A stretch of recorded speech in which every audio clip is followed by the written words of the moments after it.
Hello, welcome to the public wellness. આજે આપણે વાત કરીશું કે મેજોરિટી બહુ જ બધા લોકોને આ એક મીથ છે અને માન્યતા છે લેક ઓફ અવેરનેસના કારણે. આજે એ જ સિમ્પ્લિફાઈ કરવા આવી રહી છું. So my doctor Rachna Dave, consultant physiotherapist and holistic vitamin B12 coach. અને like after C section delivery, caesarean delivery, લોકોને એવું છે કે જે કમરમાં ઇન્જેક્શન આપે છે એના કારણે લાઈફ ટાઈમ કમરનો દુખાવો રહેતો હોય છે.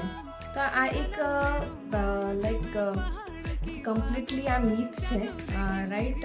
તો આમાં બિલીવ કરવું નહીં, કેમ કે પહેલાં અવેરનેસ નહોતી ફિઝિયોથેરાપીની, રાઈટ. અને અત્યારે કેવું છે કે હું તમને એક બેઝિક કન્સેપ્ટ સમજાવું કે શેના કારણે કમરનો દુખાવો રહે છે સિઝેરિયન ડિલિવરી પછી.